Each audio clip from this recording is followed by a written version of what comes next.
कि काला धागा पीला धागा और ये कर लेना, वो टटको टोना कर लेना, उल्टी बेलपत्ती चढ़ा देना, सीधी चढ़ा देना, काला तिल चढ़ा देना और यूँ कर देना त्यों कर देना। और कुछ महान भाव तो कहते वहाँ जाके समोसा खा लेना, वहाँ जाके कचौड़ी खा लेना। इन सब के जंजाल में आपको पड़ना नहीं पड़ेगा। आप राम राम करने लगो तो सोच को भी सोच हो जाएगा कि अरे इसके कर्म तो ऐसे थे लेकिन हमारी तो दाल ही नहीं गल रही, हम क्या करें।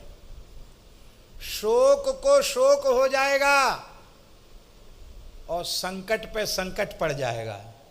यदि तुम राम राम करने लगे तो शोक को शोक हो जाएगा और संकट के ऊपर संकट आ जाएगा।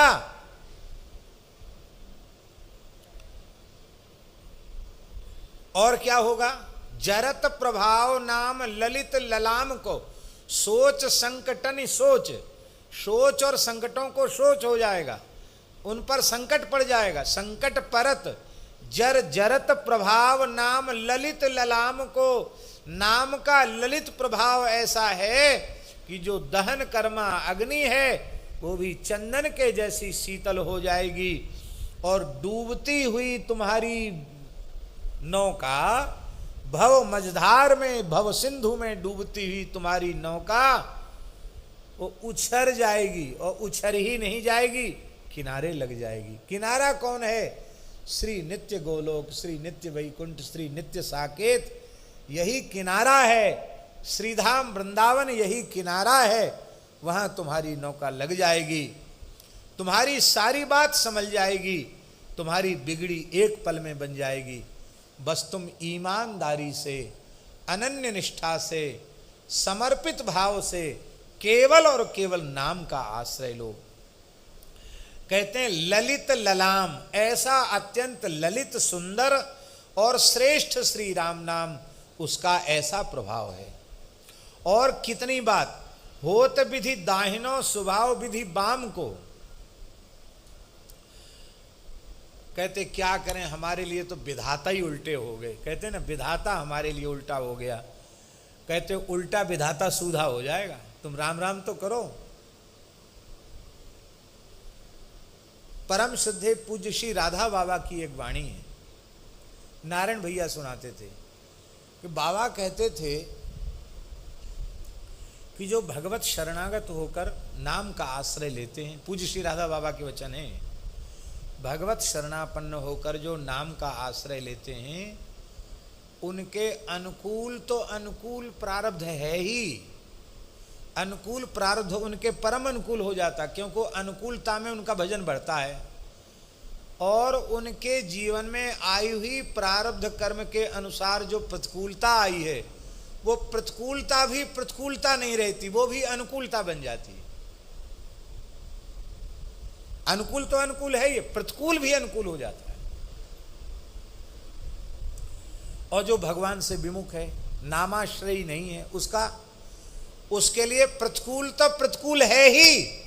उसके जीवन में उसके पूर्वकृत पुण्यों के परिणाम स्वरूप जो अनुकूलता आई है, वही अनुकूलता उसके जीवन के विनाश का कारण बन जाती है।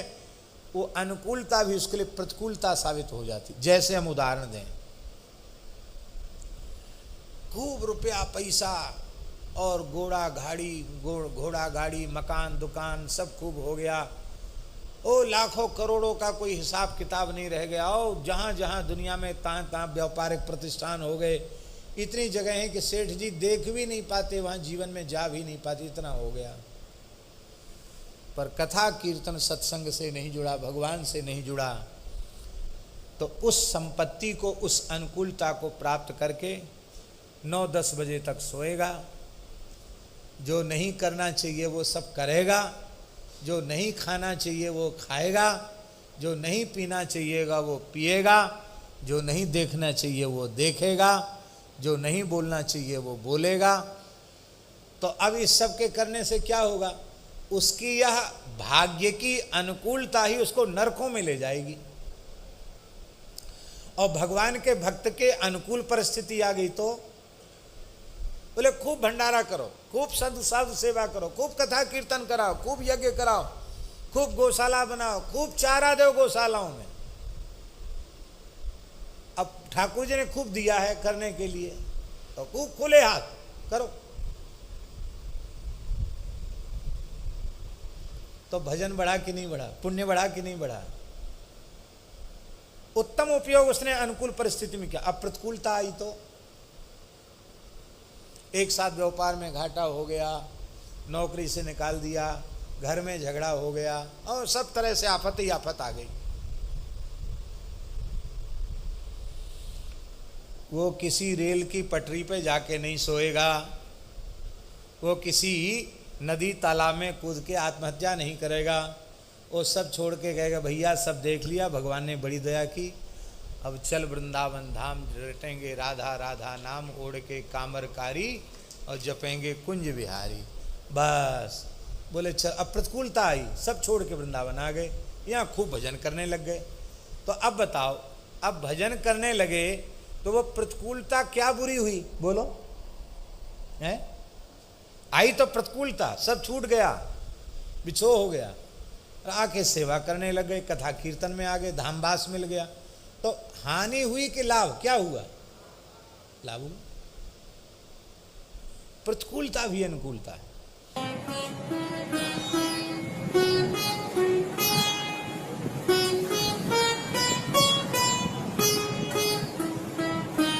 श्री सीताराम प्रतिदिन सत्संग एवं दर्शन के लिए श्री महाराज जी के ऑफिशियल चैनल को जरूर सब्सक्राइब करें।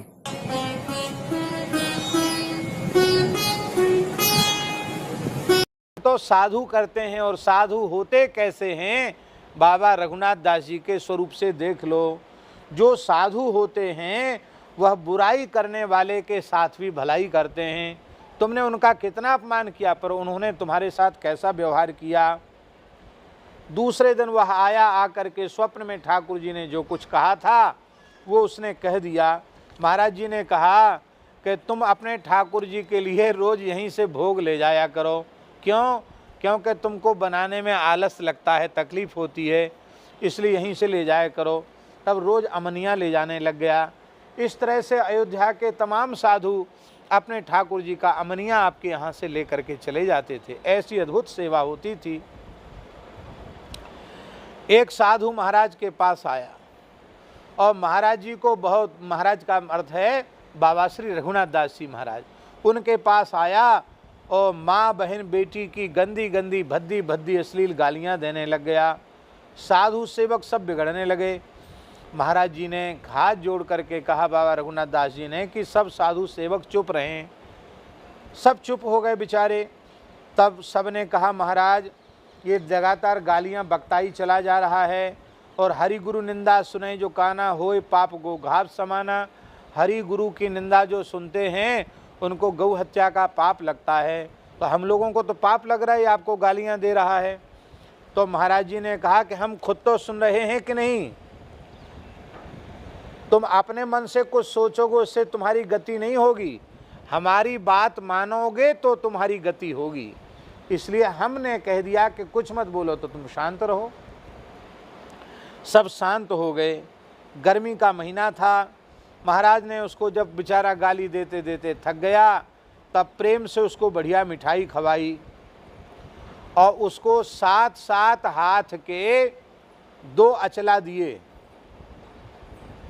7-7 हाथ के 2 अचला दिए, 2 साफ़ी दी, 5-5 हाथ की 2 साफ़ी दी, 7-7 हाथ के 2 अचला दिए, और 4 लंगोटी दी, 1 चदरा दिया, 1 आसन दिया, 1 लोटा कटोरी थाली गिलास दे करके, और एक बढ़िया सी कुटिया में, फूस की कुटिया थी, उसमें आसन लगवा दिया। कहा खूब भजन करो। जिसने गालियाँ दी उसको इतना दे करके उन्होंने कहा खूब भजन करो।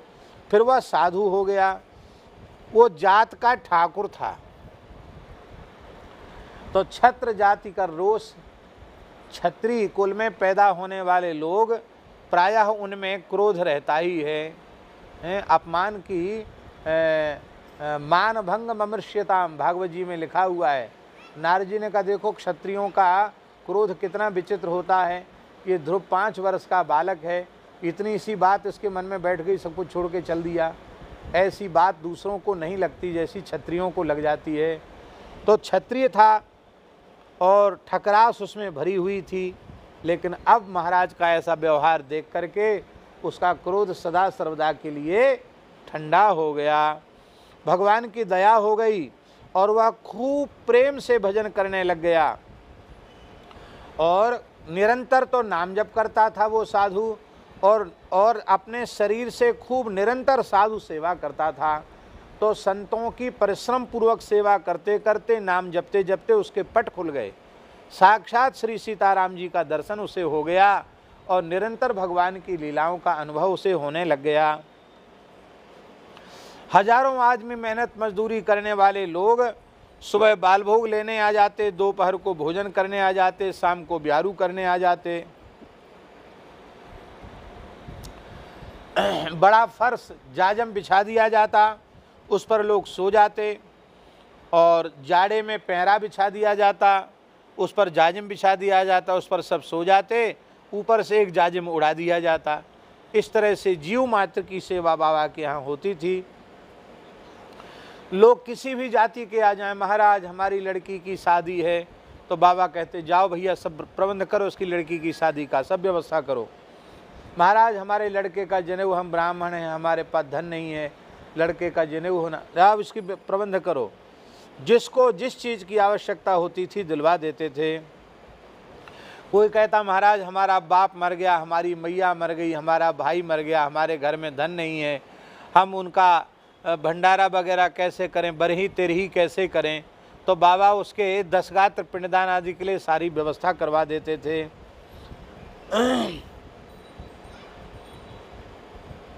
एक आया व्यक्ति, बहुत ध्यान से सुने, एक व्यक्ति आया, उसने कहा कि हमको आधा सेर तेल दे दो। क्या कहा उसने? हमको ज़रूरत है, आधा सेर दे दो, तेल दे दो। कोतवाल के पास जा कर के उसने कहा, कोतवाल ने महाराज से कहा कि महाराज ये व्यक्ति आधा सेर तेल मांग रहा है। महाराज ने कहा यहाँ क्यों लाए, कुठारी से दिलवा दो। तो कुठारी तो ऐसे ही होते हैं, तो कुठारी 1 पाव देने लगे। उसने मांगा आधा सेर था, 1 पाव देने लग गया।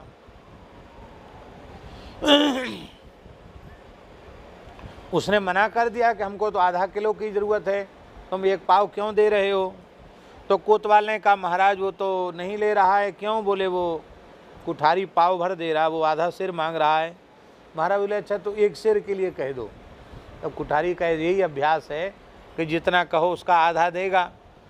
तो आधा सेर कहा तो पाव भर दिया, और 1 सेर कह दोगे तो आधा सेर दे देगा, आधा किलो दे देगा। तो कहा जाओ कह दो कुठारी से 1 सेर दे दो। कोठारी आधा सेर देने लग गया। बोला महाराज कुठारी आधा सेर देगा। बोले 2 सेर दे दो। तो कुठारी 1 सेर देने लग गया। महाराज बढ़ाते चले गए, बढ़ाते बढ़ाते 32 सेर तक पहुंच गया।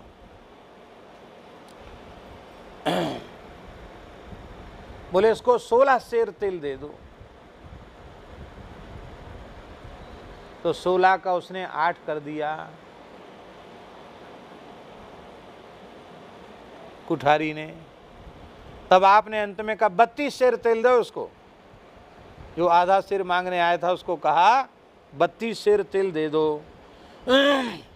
और कुठारी से कहा कि सिर पे धर के इसके घर तक पहुंचाने जाओ, यही तुमको दंड है। तुम स्वयं अपनी खोपड़ी पे धर के 32 सेर तेल इसके घर तक पहुंचा के आओ। ऐसी विलक्षण लीलाएं बाबा श्री रघुनाथ दास जी महाराज करते थे। वहाँ रहने वाले साधु जप पाठ अपनी अपनी कुटिया में करते थे। संत झोपड़ी में, बहुत ध्यान से सुने,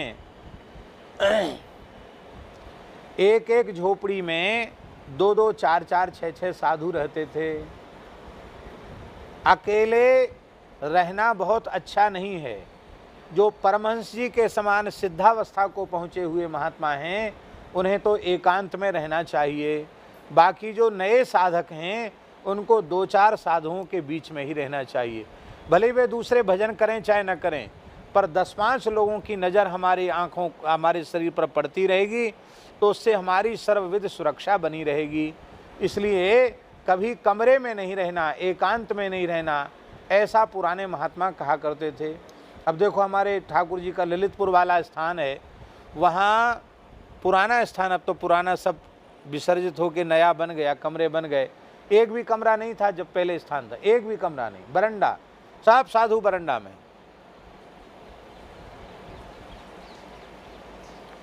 ये कमरे में जब से रहने की परंपरा चली है तब से अनेक विकृतियां आ गईं, कमरे में रहने को मना करते थे। तो जब पाठ पूजन करो, महाराज कहते थे, अब अनेक साधु हैं तो कोई जप करेगा, कोई पाठ करेगा, पूजा करेगा, घंटी न बजाओ, पाठ ऐसे करो कि बगल वाले साधु के कान में आवाज़ न जाए, क्योंकि पता नहीं कौन साधु ध्यान में कौन सी लीला देख रहा है, क्या सुन रहा है, उसमें बाधा पड़ जाएगी तो उसका ध्यान भजन छूटेगा, उसकी बाधा पड़ेगी तो उसका अपराध तुमको लगेगा। महाराज फौज के ऑफिसर थे, फौज छोड़ के आए थे, इसलिए गोरों की फौज उनका दर्शन करने आती थी, सिख आते थे, मुसलमान भी आते थे, दंडवत करके साष्टांग बैठ जाते थे। आप सब में भगवान का दर्शन करके सबका स्वागत सत्कार करते थे। बड़े बड़े मुसलमान फ़कीर भी आते थे और दंडवत करके और वो बैठ जाते थे, सबका सत्कार आप करते थे। आप कई बार चाहे कोई मुसलमान हो, सिख हो, कोई हो, अंग्रेज हो, आप सत्संग की कोई बात कहने लग जाते थे तो आपकी बात सुन करके भी मस्त हो जाते थे, रोने लग जाते थे। एक साधु आया बाबा रघुनाथ दास जी के पास, आकर के उसने कहा कि महाराज आपकी कौन उपासना है? माने इतना चमत्कार, इतनी सिद्धियां, कहीं जाते नहीं, मांगते नहीं, किसी की तरफ देखते नहीं, ओ हजारों लोगों का भोजन होता रहता, ये सब कैसे होता है? तब उन्होंने कहा हमारे यहाँ आकर कोई उपासा न रह जाए, हमारी यही उपासना है। हमारे यहाँ आकर कोई भूखा न रह जाए, यही हमारी उपासना है, और हमारी कोई उपासना नहीं। वो प्रसन्न चित्त होकर के चला गया। जब एकादशी, शिवरात्रि, बामन द्वादशी आदि व्रतों का अवसर आता, रामनवमी आदि का, तो कुत्ता बंदर आदि को भी अन्न नहीं देते थे, गाय को भी अन्न नहीं देते थे, उनको भी फलाहार ही देते थे बाबा। जंगल में कई जगह रसोई का सामान सियारों के लिए रखवाते थे जंगल में, सियार झगड़ा न करें, उनको प्रेम से खाने को मिल जाए। महाराज स्नान करने जाते थे तो सरयू जी के जल का एक कुंड जैसा बन गया था। सरयू जी के वो सब माझा तो था ही, तो बरसात में सरयू जी का पानी भर जाता था, कुंड जैसा था, उसका संबंध सरयू जी के जल से था। आप वहीं स्नान कर लेते थे। वहाँ एक मगर का बच्चा था, उस मगर के बच्चे को जो है महाराज प्रेम से उसको प्रसाद अपने हाथ से खिलाते थे। अब तो महाराज वो मगर का बच्चा मस्त हो गया तो बाबा रघुनाथ दास जी ने उस मगर के बच्चा को कहा, हमने तुम्हारा नाम मोहनदास रख दिया, खूब राम राम करो, भजन करो। तो मगर का बच्चा भजन करने लग गया। ऐसे सिद्ध थे बाबा। और बोले बस तुम चेला हो गए, तुम्हारी एक ही सेवा है, तुम हो तो मगर, किसी साधु को सेवक को पकड़ना नहीं, और तो तुम्हारा जो आहार है मगर मछली वछली पकड़ के खाता ही है, तो तुम अपना आहार करना, लेकिन किसी साधु को सेवक को सरयू जी में पकड़ना नहीं। कोई स्नान करने वाला है उसका पैर नहीं पकड़ना। महाराज जब स्नान करने आते थे तो उसके पास जाते, वो आकर के महाराज जी के चरणों में अपना मुंह रख देता था, मस्तक रख देता था, और ऐसे देखता था महाराज जी की तरफ, बाबा रघुनाथ दास जी की तरफ। तो बाबा दाहिने हाथ से उसके मस्तक पर ऐसे ऐसे हाथ फिराते थे, उसको आशीर्वाद देते थे। अब बोले अब तुम जाओ, अब हम स्नान करेंगे। तो वह दंडवत प्रणाम करके मगर फिर चला जाता था। महाराज कहते थे कोतवाल को, स्थान का जो कोतवाल था उसको कहते कि कोई हमारे पास आवे तो ऐसे मत ले आना, उसको खूब भरपेट जलपान करा के तब हमारे पास दर्शन के लिए लाया करो। ऐसी व्यवस्था थी बाबा के यहाँ। बाबा का दर्शन करने कोई आवे उसको पहले ही भरपेट मिठाई खिलाओ, पानी पिलाओ, तब पास में लाओ। क्यों? बोले भूखे का मन ठीक नहीं रहता है, उसका मन भोजन में और पानी में रखा रहता है, तो उस साधु के पास आके सत्संग की बात ठीक से सुनेगा नहीं। ऐसा मत था उनका, इसी से काम ठीक नहीं होता है। और पूज्य श्री गोकुल भवन वाले परमन जी महाराज भी ऐसे ही थे। कोई दीक्षा लेने के लिए आता तो महाराज के पूछते थे कि तुमने भोजन किया? वो कहता महाराज खाली पेट दीक्षा ली जाती है, भोजन नहीं। का बोले तो नहीं, हम खाली पेट दीक्षा नहीं देते हैं, खाली पेट मंत्र पचेगा ही नहीं। तब क्या करो? बोले पहले प्रेम से खूब पंगत कर लो, प्रसाद पालो भरपेट, प्रसाद पाके घंटा 2 घंटा सो लो, इसके बाद सरयू जी चले जाओ, फिर वहाँ मूड़ मुड़ाओ, भद्र होके स्नान करके आओ, तब दीक्षा देंगे। क्योंकि खा लिया, पी लिया, सो लिया तो अब एकदम स्वस्थ चित्त प्रसन्न है, अब मूड़ मुड़ा के आओ तो दीक्षा ले लो। अब आजकल परंपरा चल गई है कि मंत्र सुना देते हैं। पुरानी परंपरा आज से 30-40 साल पहले तक की परंपरा ऐसी रही है कि गृहस्थ व्यक्ति को भी संतों के यहाँ दीक्षा दी जाती थी तो उसका मुंडन कराया जाता था। माताओं का तो मुंडन नहीं कराया जाता, लेकिन पुरुष वर्ग का मुंडन कराया जाता था। ऐसी परंपरा पुराने ज़माने में थी और होना ऐसा ही चाहिए, चाहे गृहस्थ हो या विरक्त, दीक्षा के पहले भद्र होना चाहिए, मुंडन कराना चाहिए।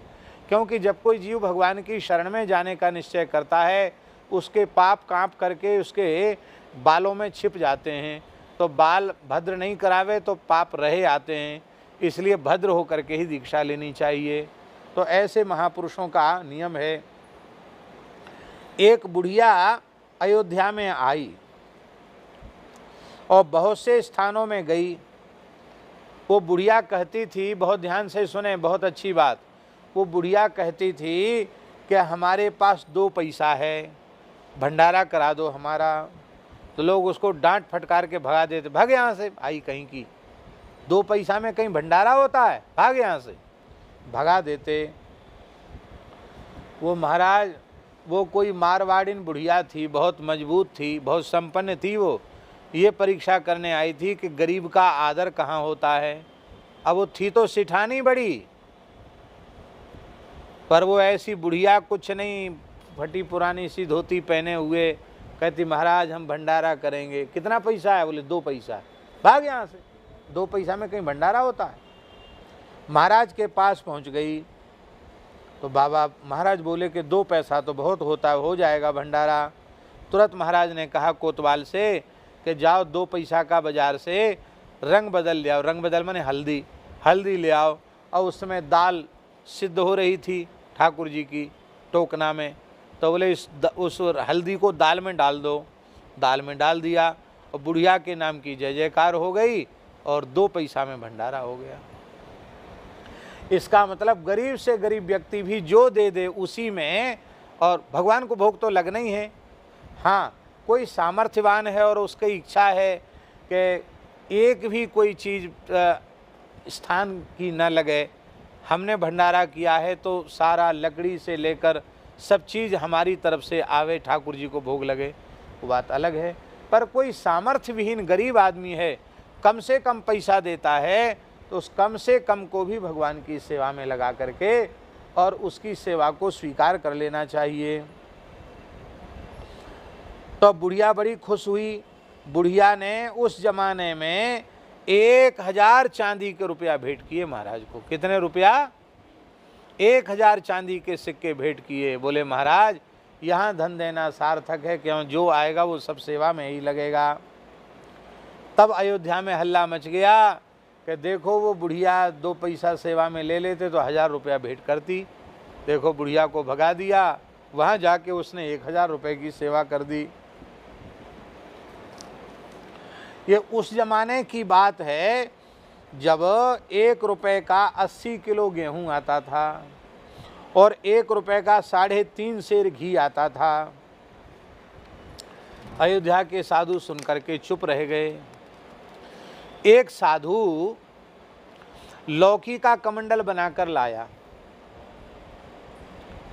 और वो चमत्कार दिखाता था। बोले हमारे कमंडल को आटा दाल चावल से भर दो,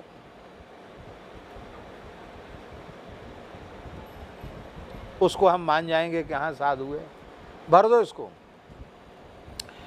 इस तरह से ऐसा किया जाता है। मंत्र पढ़ के वो कमंडल बनाया जाता है, तूमा का मंत्र पढ़ के बनाया जाता है।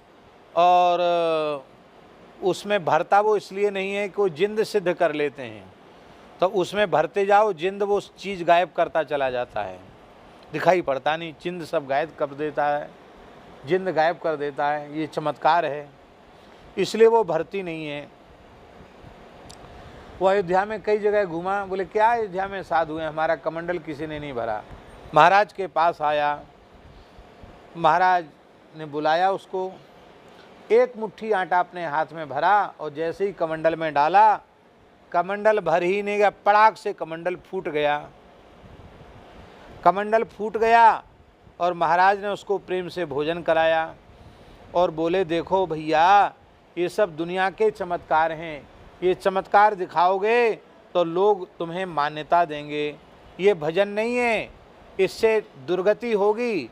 ये तंत्र मंत्र टटका टोना करके ये सब करोगे तो इससे दुर्गति होगी। ये भजन नहीं है।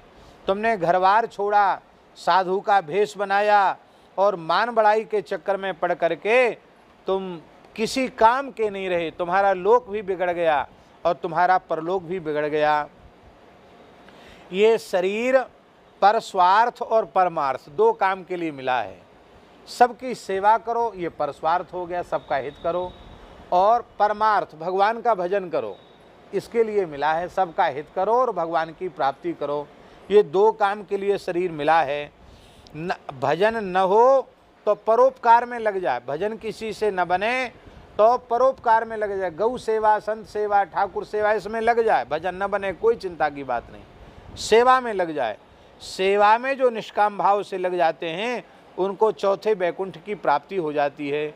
बाबा श्री रघुनाथ दास जी ने कहा, अपने शरीर से किसी का दुल नहीं दिखाना, किसी को नीचा नहीं दिखाना, क्योंकि नीचा किसी को भी नीचा दिखाना महापाप है। बड़े भाग्य से मनुष्य का शरीर मिलता है। इस शरीर को देवता तरसते हैं, ये कर्म भूमि है, यहाँ अच्छी कमाई से भगवान के धाम में वास होता है। महाराज जब ये शब्द उसको कहने लगे, वो साधु रोने लग गया और बोले महाराज आपने बड़ी कृपा की, मेरे जीवन का मन का विकार निकल गया, अब मैं आपकी शरण में हूँ। अब हमारे हृदय में बड़ी चोट लगी है, अब ऐसा आशीर्वाद दीजिए कि मैं भगवान के नाम के अलावा और कुछ न करूं। निरंतर वो नाम जप में लग गया, दंडोती करके चला गया। चारों धाम राम नाम जपते हुए उसने घूमा, हर समय राम राम करता था, थोड़ी थोड़ी देर में रोता था, उसके पट खुल गए, सीताराम जी का साक्षात दर्शन हो गया। फिर महाराज जी के पास आया, महाराज जी को दंडवत करके रोने लग गया। महाराज ने उठा के उसको हृदय से लगाया और एक कुटिया में आसन लगवा दिया उसका, कहा बस अयोध्या वास करो, यहीं भजन करो। 90 वर्ष की आयु तक वो जीवित रहा। इसके बाद भजन करते करते उस साधु ने शरीर छोड़ा। ऐसे ऐसे तंत्र मंत्र वालों को भी बाबा रघुनाथ दास जी ने भजन में लगा करके सच्चा मार्ग दिखा दिया। विचित्र लीला थी बाबा रघुनाथ दास जी की। पंगत खुले में होती थी, ठीक है, झोपड़ा था, पंगत होती थी, और पहले पंगत जब फिर जाती तो एक बार सीताराम गर्जना होती थी, फिर बीच में एक बार गर्जना होती थी, और आखिरी गर्जना तीसरी बार होती थी। हाँ, संत भगवान गर्जना हो जाए आखिरी, सीताराम, श्री सीताराम नाम महाराज की जय, तो आखिरी गर्जना का मतलब होता अब उठ जाओ। तो सब साधु उठ जाते थे, पत्तल दोना सबको मिलता था। तो उठ जाने के बाद हजारों पक्षी पेड़ों पर बैठे रहते थे। जैसे ही उठ जाते थे साधु, तो वो सब पक्षी पत्तलों पर आ जाते थे, और पत्तल पर जितना अन्न के कण पड़े हैं सब चुग चुग करके पक्षी चले जाते थे। इस तरह से साधुओं की पंगत पत्तल पर ही संतों का शीत प्रसाद हजारों पक्षी पाते थे। ऐसी विलक्षण झांकी वहाँ होती थी। और जब वो छक जाते थे पक्षी, तब पत्तल उठाई जाती थी, इतना उसमें परोस दिया जाता था। महाराज जी बाबा श्री रघुनाथ दास जी महाराज जितने साधु कुटियों में होते थे, सब साधुओं की कुटियों की परिक्रमा करते थे नित्य। सनातन भगवान की 5 परिक्रमा करते थे, साधुओं की परिक्रमा करते थे, फिर साष्टांग दंडवत प्रणाम करके अपने आसन पर विराज जाते थे। ध्यान से सुनो, बाबा रघुनाथ दास जी के समय में साधुओं का वहाँ कायदा क्या था? रात्रि को 11 बजे के पहले कोई साधु सोता नहीं था। कितने बजे शयन करते थे? 11 बजे रात को सोते थे और 2 बजे रात को उठ जाते थे। कितने बजे उठते थे? कितने घंटा सोए? 3 घंटा। दिन में सोना मना था, दिन में कोई साधु सोता नहीं था। केवल 3 घंटा सीताराम दास जी महाराज केवल 3 घंटा सोते थे बस। 1 घंटा क्रियाकर्म में लगता था, तो 2 से 3 में सब क्रियाकर्म